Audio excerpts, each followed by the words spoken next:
Dabar noriu pakviesti Andželą. Andžela, kur esi? Andžela, tai čia greitai, laikas bėga. Andžela pasidalins apie vieną irgi labai retą, bet klastingą ligą, kuri vadinasi Bechterelas, taip? Oi, kiek daug čia. Vakar nežinau. Sveiki visi. Tikrai šiek tiek jaudinuosi, nes sužinau, kad kalbėti reikės tik vakare. Trumpai papasakoti apie mano 17 metų kelionę, tai bandysiu sutrumpinti. Tai prieš kiek laiko buvo man nustatyta ši diagnozė, jinai pirmiausia pasireiškia per kelėnus, nes ant kelėnų pradėjo rinktis vandenis. Nugarą pradėjo skaudėti, nes sėdimas darbas, stresuotas darbas, įtemptas, strėnas taip pat ir kreipiausi pas gydytoją ir padarė man tyrimus ir nustatė šią ligą. 2-3 metus tikrai sąžiningai vartojau vaistus, lankydavausi pas gydytoją, darydavau tyrimus, tai tyrimai šiek tiek pagerėdavo, man gal šiek tiek leisdavo tų vaistų nevartoti, bet kai jie šiek tiek vėl nukrypdavo nuo normos, tiesiog man pasakė gydytoja, kad geriau nežaiskim ir toliau vartokim, prilaikykim tą būseną. Tai tada man atėjo tas toksai suvokimas, kad tai bus be galo, tiesiog vartoju tos vaistus, o aš buvau labai jauna ir dabar jauna esu. Ir suvartojau sąmoningai paskutinę pakutę tų vaistų, ten gal buvo 3 rūšių, nuo kurių man nelabai gera būdavo. Ir sąmoningai aš nutraukiau juos ir pradėjau ieškoti natūralių būdų. Tai turbūt mano tas kelias buvo, kad aš pati labai taip drąsiai ilgiausi, ieškau tų būdų, tai dėdavau ir dėlės, eidavau į netradicinius masažus, kur tave ten taip ištampoti ranko, atrodo dar vos išeini iš jo. Akupunktūrą taip pat lankiau, visokius pleistrus kaitinančius dėjau, arbatos, kad valytų organizmą. Apie mitybą kažkokią nelabai aš tam domėjausi. Kažkaip dabar pagalvoju, kad tikrai keista. Bet ką aš noriu pasakyti, per tą laikotarpį buvo tokių akimirkų, kai aš negalėdavau išlipti iš lovos, kai naktimis tiesiog reikėdavo tiek susikaupti, tiek pastangų, tu įkvėpi oro ir tiesiog atrodo po sekundę vertiesi ant kito šono, visa sustingusi, nes jau ranka nutirpo, gulant ant vieno šono, bet reikia apsiversti.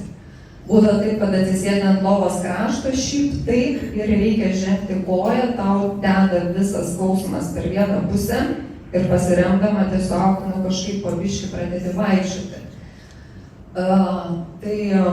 Tai va taip ir žaidžiau su procedūrom, atrodo palengvėdavo, pagerėdavo, tai labai be galo vargindavo, nes aš daugiau nei 15 metų dar dirbau valstybės tarnyboje, tai įsivaizduokit, atidirbau ten iki 5, važiuoju procedūros, ir panašiai.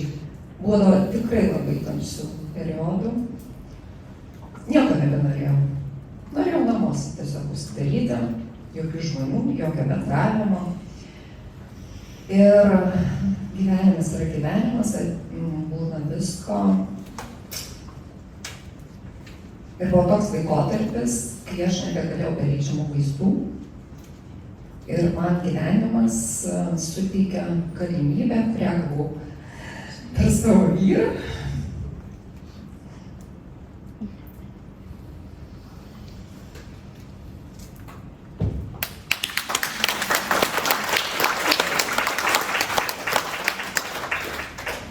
Mano gyvenimą atėjo Eglutė.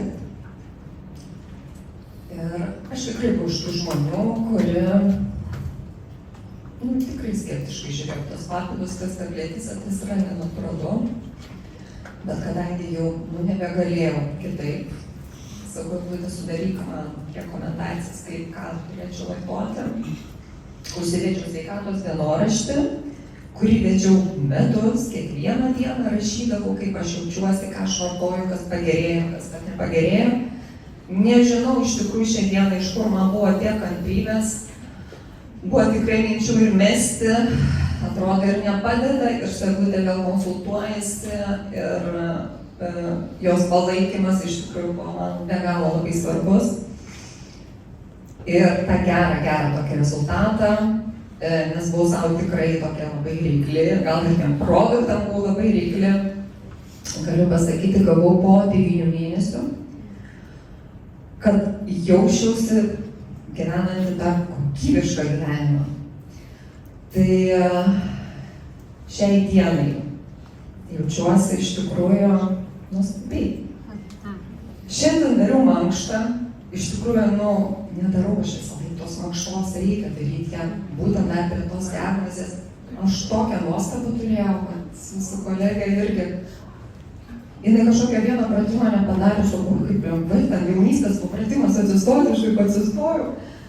Tai labai didžiuojasi ir savimi, kad turiu tiek tos valios, kantrybės ir leidau gal tai galimybei vis dėlto patikėti ją. Ir dar labai noriu trumpai tą vyšnį ant torto, nes iš tikrųjų tai įvyko prieš savaitę. Aš užsirašiau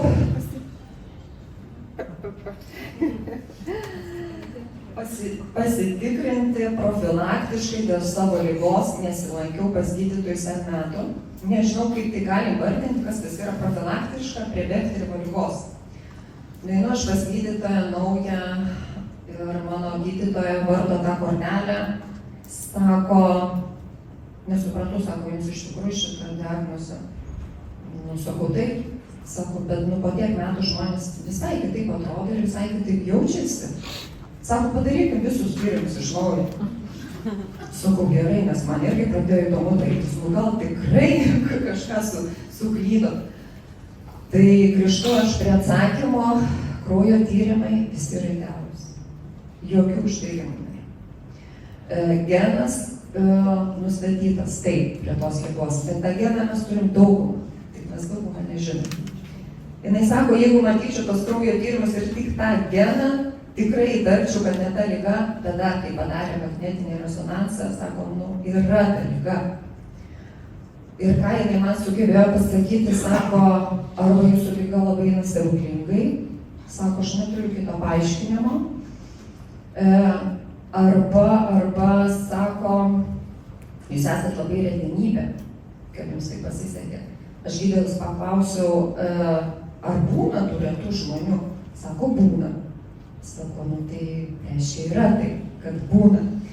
Tai Eglutė, kaip pasakojo, komentarą tokį net pasižymėjo, man labai įdomu buvo, kai apie vieną pacientą, savo žmogų pasakojo, kaip ar nedarė operaciją ir, žodžiu, paklausė paskui gydytojas, ką tu darai, kad tu taip išlaikai tą tokią sveikatą, būtent jų man keisčiausia, žinokit, buvo tai, kad gydytoja, kuri dirba būtent šitoj srity, neuždavė man nei vieno klausimo. Tai kągi tu darai? Aš linkiu, aišku, jums pasakyti vienu žodžiu, kokius produktus vartoji? Greitai, žmonės laukia. Aš vartoju viską. Aš galiu tik pasakyti vieną pagrindinį, be kurio jau negaliu niekaip, tai omega. Ir kai man užeina kažkoks, man tikrai būna tie paūmėjimai ir aš jau pagal savo organizmą suprantu, kada jie ateina. Aš padidinu omega dozes ir man tiesiog 2-3 dienos viskas nuima. Ir pabaigai norėčiau pasakyti, net užsirašiau tą frazę, kad sveikata man yra šiandieną gyvenimo būdas. Ačiū.